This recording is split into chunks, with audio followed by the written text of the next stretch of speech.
That'd be good, just tell them that whether or not they live in the district or not, they can get others to vote for me and they can support me as well. They could be endorsed. They could be and workers. They could be workers. They could be workers. I'm gonna need all the volunteers to get it. The Puma is over there signing people up as we speak, okay? Now, let me say this, is that so what we got here, we have Dockett and his organization and et cetera. He's a really supporter of it. Now, Dockett lives in New City. I mean, he spends a lot of time, because psychologically, I'm still in St. Louis to now. But Dockett lives right over on Saxon. I'm right there in the heart of it, all about here. They got their dreadlocks on. They got everything else on with the hats. So it's been looking real good. We're excited about that. Where was the Orthodox Jew? Because I'm a person that deals with African education, and they deal with it too. So we came together. So I'm not at odds with the Orthodox Jew. That's right. We are locked together. That's right. We are friends. We are people like in the struggle now. Whatever our freedom, he's got his mom right over across the street up there. Synagogue. I go over there, we break the bread together. We're going to me and the Orthodox Jews, we're going to social food, and maybe we'll have a few soul chops for somebody. Most of them don't equal.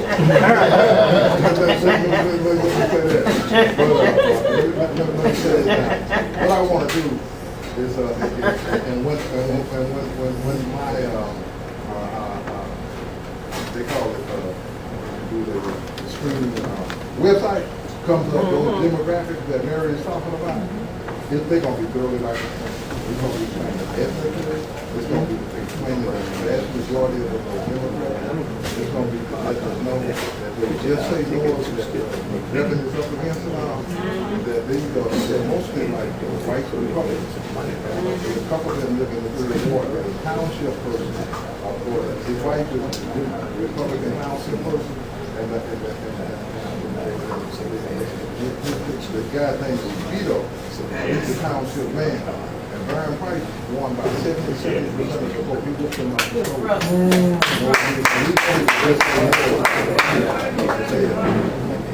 Brian Price worked with me to work with my team and with my platform.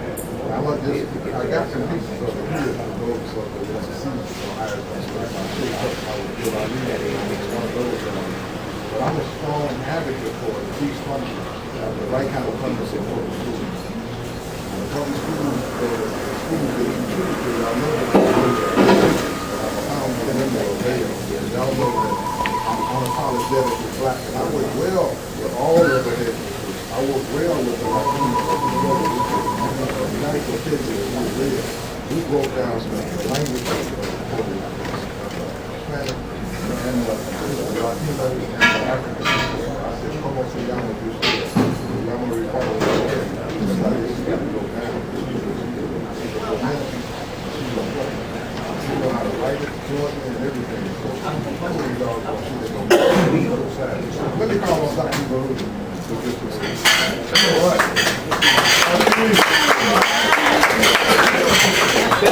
First of all, I just want to, like Betty said, just thank the Creator for allowing me to be here as we begin the steps toward. We already done won, but as we elect State Representative Richard Dockett. Let me just open up my remarks very quick and to the point. I just want us to have something happen on Mother's Day that really touched my heart. It goes to something that Dockett is doing, and I really salute you for it. But just on Mother's Day, and some of you may have heard about it, a mother, because I'm very close to my mother. I love my mother. She's still with me. But my mother just lost 2 of her children to violence. It speaks real deep to why we have to have in office people who have a social consciousness. That's right. As relates to the policies that are set in place that impact people and they don't even realize it. So, and I take my hat out to or salute Dockett because when he stood up to the drug pushers, which is one of the kinds of social ills that's impacting our community, that speaks to a man that has a love for our people. That's right. And we have to have men and women that have a love for our people. And then we have to also elect to office those men and women who have a consistent record of supporting people of progressive thinking, as Dockett has done with supporting our Queen here, Betty Thompson. That's right. So he has a record there. He has a record in terms of the social ills going back. I said drugs, but another social ill is the lack of knowledge of our children, of their own heritage, because they would be killing each other if they knew who they were. That's right. So I respect him from his perspective of pushing for African-centered educational facilities. That's part of our problem. That's right. You know, so I'm sure at the State House, he'll be pushing for legislation that mandate all across the state of Missouri that we have some type of African-centered education. So, you know, the battle as we go into the 21st century is a battle of, are we going to continue to accept inferiority, ineptness, or are we going to stand up as a people for the sake of our children, to put into power those people who best represent our interests? It comes down to that. It comes simply down to what kind of life you want to leave as a legacy and have in the present day for our children. I mean, it's that real. It's that real. Dockett is the kind of man, I salute him for it, because as an organization, we're pushing a concept that our young people pull up that damn pants. That's right. That's right. Pull up. That's right. Kings don't say. That's right. You know, and we as, you know, we're doing this as an organization. We've been going into some schools speaking to that. But then we need to deputize each of us to when we see our young people out of order, we gotta check them. That's right.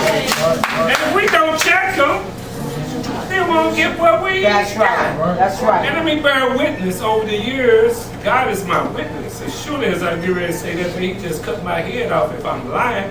I have stopped hundreds of our young people on the streets and just went up to them, looked them into the eyes and say, brother, you know you don't need to be looking like that. Right. Brother, you're a king.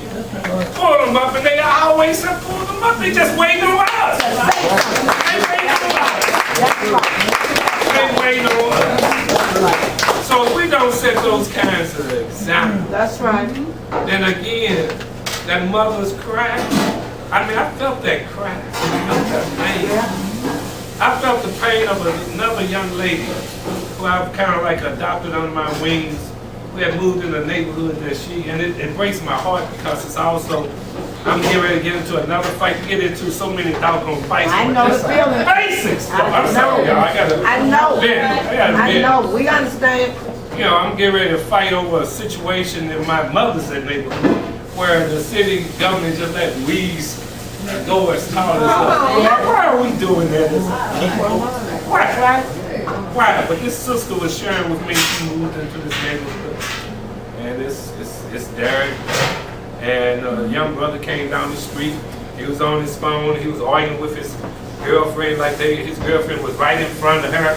And all of a sudden he got up, stopped in the middle of the street and said, all you mothers better get off the street, and pull up his gun. Boom, boom, boom. I mean, you know, real life. Just the other day I was in a shopping mall and another brother shot at another. I'm saying these things because it's real. It is. Ain't no play. It is. So we got to begin